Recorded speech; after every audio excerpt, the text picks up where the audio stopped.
plants all at the same time, Yeah. oftentimes putting the plant through undue stress to produce more seeds, and therefore getting a higher yield. But glyphosate is so prevalent right now that it's currently made its way into our water table. So like you basically, if you turn on tap water, you most likely have Roundup coming out of your sink. Good Lord. Yeah, and it's like 97% of the crop in the States, right? In fact, I believe the millet is bought from Canada, where it's non-desiccated up there. Um, so I mean, I think there's different like conditions that go into making it where it's 4 to 5 times the cost of barley just for a pound. The same, like pound for pound, it's 4 to 5 times the cost for gluten-free malt. Why? Because there's not enough producers that are making the stuff the right way. Jeez. Right. And so basically, like, we're potentially like an early frost or a wet harvest away from like either having a limited supply or B, having no industry at all. Right. Like, I really am excited to see some new players coming into the space. There's been some that have basically what created the industry 10, 15 years ago. And I'm so happy to see that they're still in business because I buy from them all the time. And they're, some of them are certified gluten-free facilities. Some are at such a high level that they don't even pay the certification because they already exceed the standard. Right. So, I mean, these are some of the probably like when you look at what craft malting is, these are the people that I would say are A, on the cutting edge, but B, on the bleeding edge all the times. Because yeah, we're based on the harvest, right? I was really glad to see that, since our rice is grown in California and we've had a really great last couple of years because of El Nino with water, we've had a really high yield on rice, which means that, to be honest, my price has actually calmed down a little bit, which is amazing, right? Because typically you see annual increases.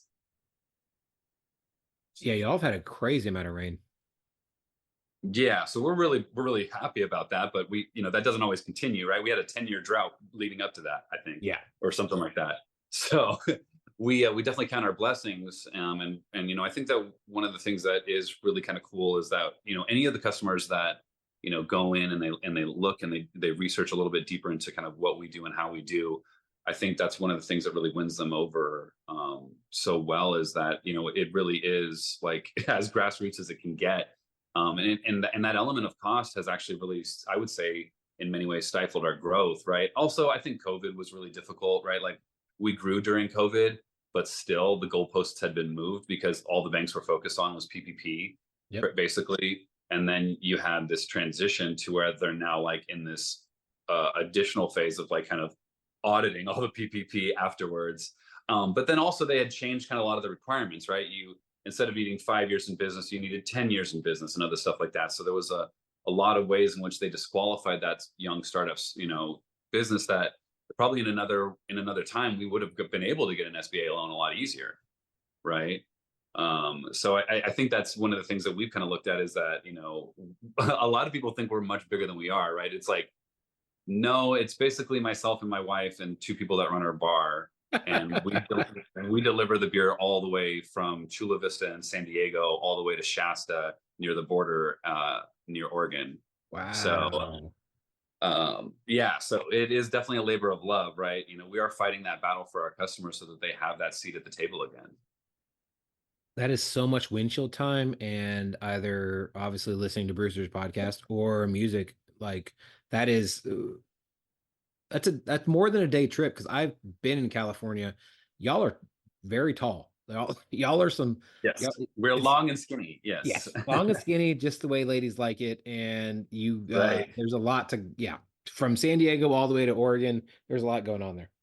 Yeah, so we are very like we feel very lucky in that sense that we get to do it like this, because we do get to retain a lot of that control and just an understanding of what each market needs, right? Like San Diego is 100% a different beer market than Shasta, I promise you. Big time. Yeah. Well, California itself is like 6 or so states basically put into one. Like each different area has its own culture, background, history. We're all still Californians, but like there's a rivalry between the Bay and Sacramento as much as there is between the Bay and LA. Yeah. So I mean, it's a vibe for sure. But As someone from Texas, I completely understand everything you're saying right now. yeah, right, exactly, yeah, because y'all got like hella sports teams out there. Oh, yeah, it's hardcore. I had interviewed a brewery that unfortunately is has closed in this year in Genius, one of my favorite breweries. They're in Humble, just northeast of Houston. I was wearing my Texas Rangers hat. He was wearing his Houston Astros hat. And of course, we were very accommodating to each other. I was congratulating him on them just winning the World Series, which had just happened. Um, I Nice. did not realize that we were going to win the World Series this past year, but it worked out that way. And, we were very accommodating and very, we're all Texans. Again, like you said, y'all are all Californians. We're all Texans. So at the end of the day, it's just, brotherly or sibling rivalry. Basically, yeah. So, yeah. So, I think the cool thing is that locality, right? We are, using local malt to make the beer, Yeah. or local enough, right? I like to say American malt, right? Because North America, right? We're not importing from, overseas or anything like that. Yeah. So, but yeah, no, I mean, I think, to get down into it, yeah, we do a lot at the special release level at the tap room to really kind of push that boundary because of that, right? Because we are getting newer flavors that you really like. My stout doesn't have roasted barley in it, so what does that mean? Well, that means a lot of things. That means that I'm either trying to compensate for that flavor or just trying to go in a completely different direction altogether. Right.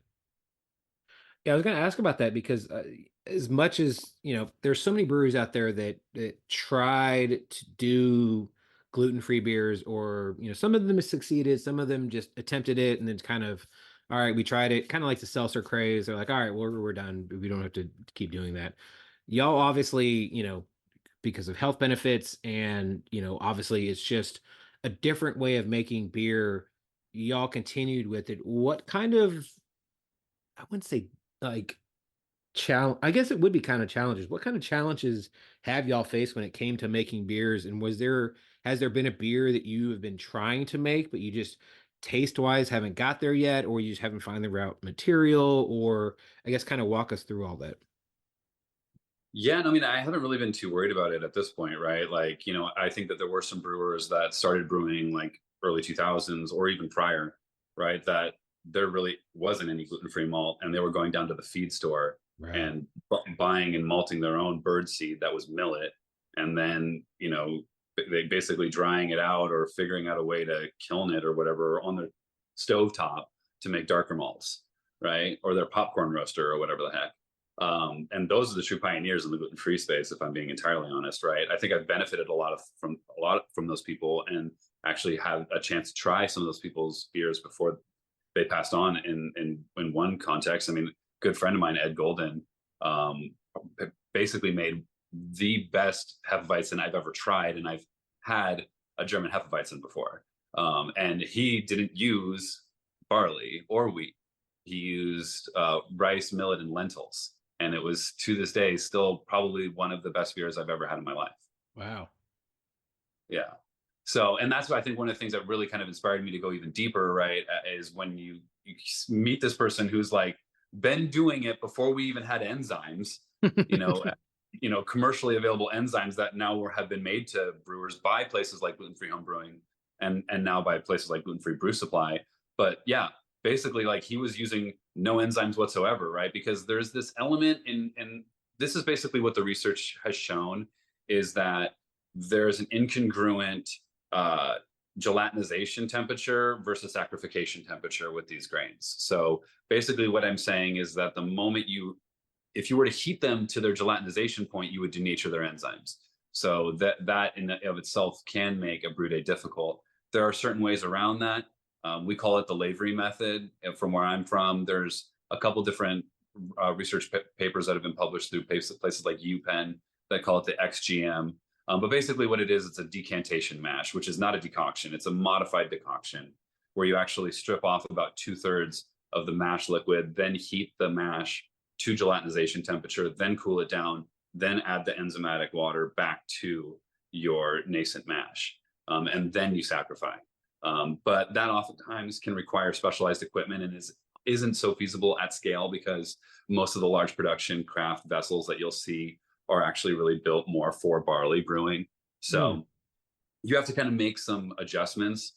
So we utilize a cocktail of enzymes to kind of do a lot of what we're trying to do, in addition to trying to utilize some of the present enzymes, depending on the grains that we're using in what batch.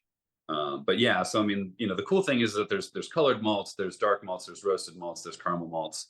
So I've got an open palette, as it were, and a lot of these flavor profiles are different. And I think that's something to celebrate. I think that somewhere along the line, the Brewers Association helped to codify specific styles, and that was a great effort and a labor of love. And I'm very proud of the American Brewers Association for doing what they've done for craft beer. But somewhere along the line, there became this element where people just dug their heels in, and it's like, Mhm. well, this isn't a wee heavy, and it's like, Right. well, bro, like, what else is it then? Tell me, do you want to create a new style? Because let's do it. Uh-huh. They've been doing that every year as well, too. So I think that's one of the things that is kind of interesting. Like when I was writing my book for the Brewers Association, there was a lot of these questions where it's like, hey, wait, yeah, can you call it a pilsner since you're not actually using pilsen malt, right? And you're like, oh, yeah. I mean, that's a really great question, right? And I was like, here's how I answered that. At Divine Science, we trademarked our Milsner because it's a millet pilsner. So I think that there's a lot of fun there. That's, I think, one of the things that's really cool about beer that's really always spoke to me is that it really is potable art, or edible art, if you will, Yes. and emphasis on the art, right? Right. And yeah, I think that's one of the things that I worry about with what happened in craft beer in the last 6 years. Okay, COVID was probably a big nail in a lot of people's coffins, but the issue is that there had been virtue fading since the like 2015, 2016 mark, where like everybody was trying to chase this one mystical hazy IPA, and they had to brew 14 out of their 16 beers to try to get it, and a lot of those beers didn't even come close. But Mhm. it's like I didn't I wasn't able to have barley beer back then, but when I would go to places like, say, like Red Hook in Seattle, all right, and you're like, I'm with friends, whatever, they might have a gluten-free beer from Ghostfish locally, or some cidery. So I'm drinking that. But I look at the tap list and I go, you guys have 16 taps over here and 14 of them are hazies. Like, what? Right. Why did we do that?